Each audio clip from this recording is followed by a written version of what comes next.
Om Swastiastu, Om Abhijnanastu, Namasidam.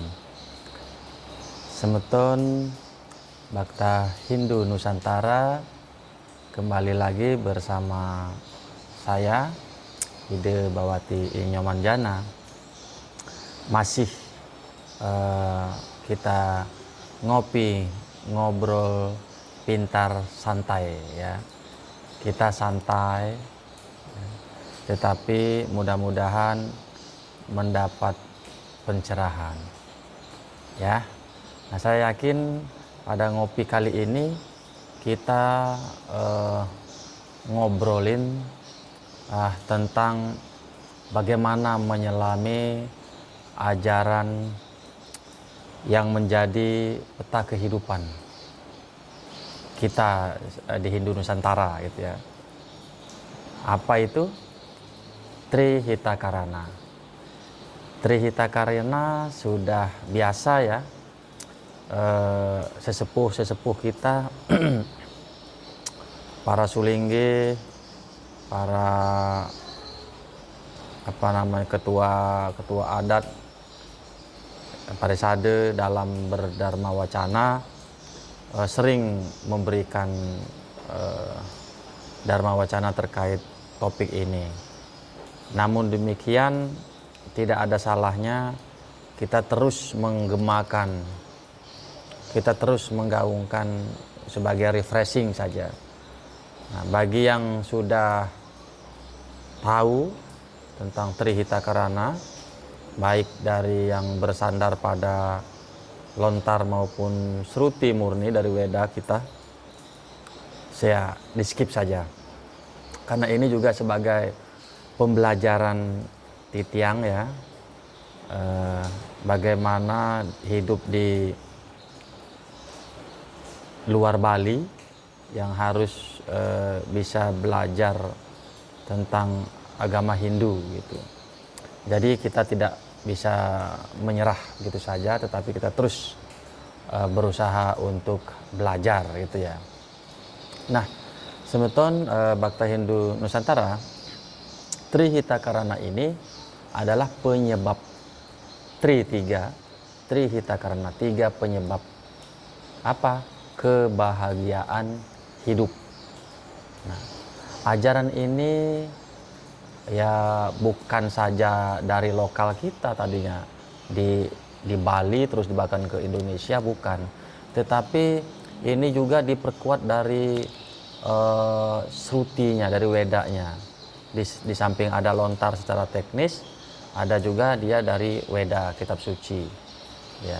Jadi seperti itu, diperkuat oleh lontar Nusantara sehingga ia menjadi jembatan antara ajaran Weda dan kehidupan Bhakta Hindu Dharma di Nusantara, di Indonesia. Kemudian tentang Trihitakarana, apa sih Trihitakarana nanti? Jadi itu apa Trihitakarana? Sebenarnya ingin bahasa Nusa ya. Kalau ada yang request bahasa Nusa khusus, silakan ketik aja, nanti kita ngobrol-ngobrol bahasa Nusa aja, lebih enak gitu bahasa Nusa, karena kita orang Nusa dibuat bahasa Bali halus sulit kita. Jadi ini secara universal kita bahasa Indonesia dulu. Yang ingin bahasa Nusa silahkan komen. Ada berapa orang bahasa Nusa, nanti kita buat kita ngobrol bahasa Nusa gitu. Bahkan bisa siaran langsung kita ya, berdharma tula gitu tentang bahasa Nusa ngobrolnya. Nah, kita lanjut. Nah, apa itu Trihitakarana? Trihitakarana itu berarti 3. Tri itu 3 ya. Yang tadi Trihitakarana, 3 penyebab kebahagiaan hidup. Kemudian Trihitakarana juga berarti ada 3. Apa itu 3-nya? Pertama dia parahyangan, yang kedua dia pawongan, yang ketiga tentang palemahan. Nah, parahyangan ini apa? Parahyangan ini hubungan harmonis dengan Brahman. Kemudian pawongan ini hubungan harmonis dengan sesama. Kemudian palemahan, hubungan harmonis dengan alam. Seperti itu. Nah, 3 hal ini menciptakan hidup yang utuh, ya, seimbang dan penuh rahayu. Nah, demikian. Kemudian dasar dari Trihitakarana ini seperti disampaikan tadi adalah dari kitab suci Weda, yaitu Sruti. Nah, Sruti murni, yaitu Caturweda dan Upanishad. Walaupun istilah Trihitakarana tidak ada disebut di situ, itu berasal dari Nusantara, tetapi prinsipnya sudah sangat jelas dalam Sruti. Misalnya Parahyangan. Nah, Parahyangan ini hubungan dengan Brahman. Dalam Rig Weda disebutkan dalam mandala 1 sukta ke-16 pada mantra 46. Saya ulangi, pada mandala 1 sukta 164 mantra 46, Ekam Satwipra Bahuda Wadanti. Yang satu disebut dengan banyak nama, gitu ya. Tuhan itu satu tetapi disebut banyak nama oleh orang yang pintar. Itu lebih begitu juga ya. Nah, maknanya apa? Brahman itu hadir dalam banyak wujud sebenarnya. Jadi kita tidak perlu menjugjakan ketika si A dia menyembah dewa ini, si B menyembah dewa ini, si A katanya pembantunya ini, si B katanya dewa ini pembantunya ini. Jadi kita tidak perlu menjugjakan. Fokus saja pada keyakinan diri. Kalau mau sembah si A, sembahlah si A. Itu. Kalau mau sembah si B, sembahlah si B. Dengan tekun, tanpa ada bahasa provokator di media sosial ya. Jadi seolah-olah itu memancing. Misalnya dewa ini adalah Tuhan sebenarnya, nah dewa ini pelayannya. Jadi kalau sudah tahu nggak usah diucapkan lagi gitu loh. Kalau misal seperti itu sih namanya memancing supaya orang itu bisa ribut. Ya kalau itu di antara kalian yang memiliki kepercayaan itu ya cukup kalian saja. Itu di antara kita di dalam. Kalau menyebut Satwipra Bahuda Wadanti, yang lain pun, agama lain pun masuk di situ. Nah, kalian yang memusuhi di dalam sendiri itu getol benar. Nah, untuk itu mari kita saling menghargai ya, seharusnya seperti itu. Nah, di sini disebutkan ya, Brahman itu hadir dalam banyak wujud. Jadi hubungan spiritual bisa dibangun melalui berbagai wujud pemujaan. Gitu. Dalam Yajurweda juga ditegaskan sebetulnya. Nah, Esa Wasyam Idam Sarwam. Segala yang ada ditutupi oleh Tuhan. Ya, itu. Maknanya adalah segala aktivitas bhakta ini adalah persembahan kepada Brahman. Gitu. Kemudian yang kedua, pawongan, yaitu hubungan harmonis dengan sesama manusia. Nah, ini yang penting dengan sesama manusia, ya harus harmonis. Nah, hal ini ditekankan di dalam Rig Weda pada mandala 10 sukta 191 mantra kedua, Sam Gajadwam Sam Wadadwam.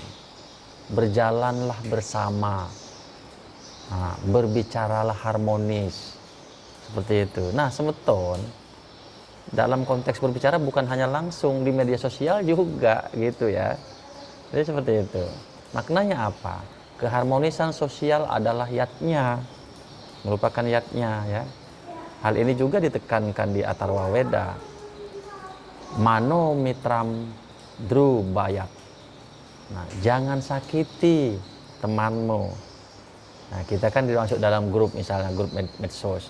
Itu teman kita semua dalam grup. Untuk apa kita sakiti kepercayaannya, misalnya kan gitu. Ya, katanya tidak menyakiti, tidak hanya hewan yang sakit, manusia pun tidak boleh dibunuh hatinya, perasaannya, seperti itu ya. Jadi itu ya, jadi kita masing-masing harus bijaksana lah ya dalam berkomentar. Nah, kemudian jangan sakiti temanmu, ini bermakna tata krama ya, dan kelembutan adalah bentuk dharma. Nah, kemudian selanjutnya palemahan, teman-teman. Palemahan ini hubungan dengan alam. Nah, dalam Atharva Veda disebutkan bumi adalah ibu, aku adalah putranya. Nah, mata bumi putroham pertiwiya. Seperti itu. Maknanya adalah alam adalah ibu yang harus dihormati dan dijaga. Hal ini juga diperkuat oleh Rigveda ya, pada mandala kelima, usah awah. Coba, usah awah. Wahai cahaya pagi, bangunkan kami dengan kesadaran suci. Nah, apa maknanya semeton? Alam adalah bagian dari kesadaran spiritual manusia. Makanya orang yang mengejar spiritual banyak ke alam, ke gunung, di bawah pohon, gitu ya. Nah, bahkan rumah kita juga alam namanya alam, lingkungan. Perkotaannya lingkungan perkotaan. Seperti itu ya. Gitu. Kemudian bagaimana dasar Trihita-karana dalam lontar. Sebelumnya kita membahas Trihita-karana diperkuat oleh Weda. Nah, sekarang Trihita-karana dalam lontar Nusantara itu bagaimana? Nah, ajaran ini sangat kuat dan dalam oleh lontar-lontar Bali itu dibuat. Misalnya lontar Kusuma Dewa, misalnya. Lontar Kusuma Dewa yang berbunyi 3 penyebab keselarasan dunia. Tri Purusa Karana, Karana Jagat. Nah itu. Kemudian ada lontar Sundari Gama misalnya. Nah, lontar Sundari Gama juga memperkuat dengan kata-katanya manusia, para dewa dan alam tidak dapat dipisahkan. Manusia muang dewa, muang buana tanpa salin. Gitu. Nah, hal ini juga dalam, misal kita tinjau lagi lontar Gama Tirta. Nah, lontar Gama Tirta, bakti ring sang hyang, sujana ring jama, suci ring buana. Nah, bakti ring sang hyang, sujana ring janma, suci ring buana. Bakti kepada Tuhan, baik kepada manusia, suci kepada alam. Nah, ini adalah struktur Trihita-karana versi lontar yang begitu agung ya. Nah, selanjutnya semeton, mengapa Trihita-karana penting dalam hidup kita? Nah, karena hidup bukan hanya sembahyang saja, semeton. Ya. Bukan hanya bekerja saja. Kan ada yang mau sembahyang saja, mau bekerja saja gitu. Atau menjaga alam saja gitu. Hidup adalah sinergi dari ketiganya gitu. Jika salah satunya rusak ya, maka hubungan dengan Tuhan menjadi kacau ya. Kemudian hubungan sosial kita juga rusak. Kemudian hubungan dengan alam kita juga rusak.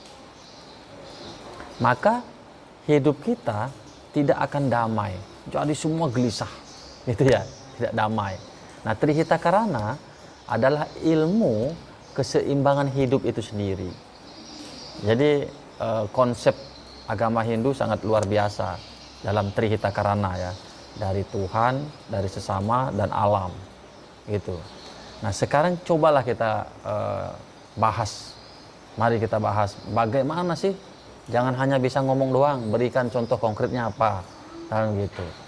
Nah, contoh konkretnya yang relevan untuk zaman modern ini misalnya ya, misalnya di Parahyangan itu keluarga misalnya sembahyang bersama ya, yaitu pagi Gayatri ya, seperti yang tadi Sangga Jadwam gitu ya, bersama sebelum tidur, Sangga Jadwam, mengucap Om saat membuka hari pagi, apalagi kita Om Swaha, ya bisa juga kan. Nah, keluarga yang sembahyang bersama energinya kuat sebetulnya. Itu. Jadi sembahyang bersama energinya kuat. Kemudian misalnya contoh di Pawongan, harmoni sosial. Kita menjaga tetangga atau menyapa tetangga, saling berpapasan, saling sapa, gitu ya. Menghindari fitnah, berkata yang lembut, gitu ya. Kemudian membantu tanpa pamrih, gitu. Nah, kemudian inilah yang disebut yatnya sosial sebenarnya. Ya. Kalau selama ini kita yatnya, misalnya pancayatnya itu hanya ada pribadi saja dengan Tuhan. Tetapi dalam hal ini hubungan dengan sesama ini masuk dalam manusiatnya sebenarnya gitu. Kemudian palemahan, yaitu yatnya alam. Nah, seperti apa konkretnya? Kita berusaha menanam pohon, jangan sering menebang tapi tak pernah menanam. Remajaan ya biasanya. Kalau orang dulu tuh ada namanya program reboisasi, ya. Kita menjaga kebersihan dari lingkungan kita saja, halaman tempat tinggal, sekolah, kantor, warung, toko, jangan kita cuek, gitu. Kemudian kita juga tidak boros dalam menggunakan air, apalagi di kota-kota air PDAM yang mahal, kemudian di rumah gitu ya. Kemudian kita tidak membuang plastik sembarangan, sampah anorganik ya. Kita harus tata kelolanya baik dari sampah itu. Nah, agar alam itu menjadi baik, karena alam adalah ibu kita. Kita harus membalas kasihnya, karena semua yang kita dapat dari alam, seperti itu. Nah, bagaimana sekarang? Ini yang kita bahas tadi, Trikarana ini, Trihitakarana ini di dalam medsos, dalam era digital. Nah, ini menarik sebetulnya. Trihitakarana sangat relevan di zaman smartphone saat ini.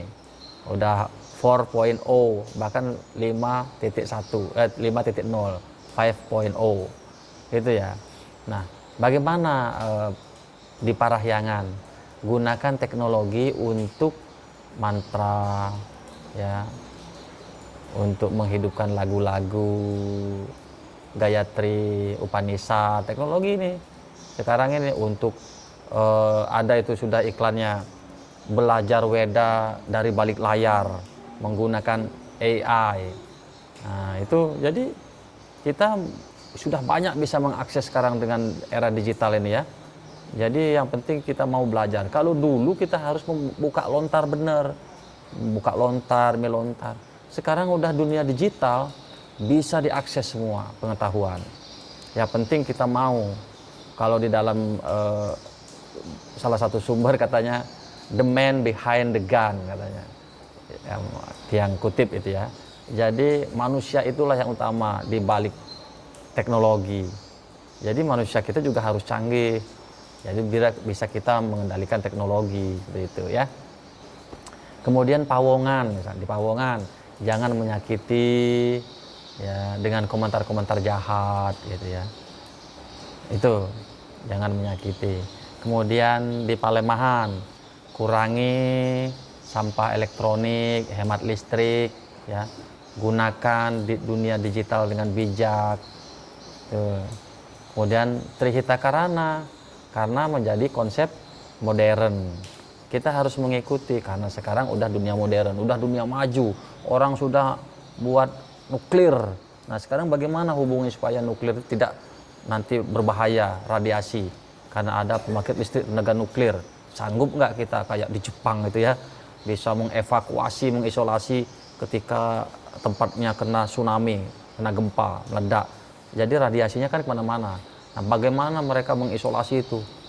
Nah, itu ya, luar biasa ya.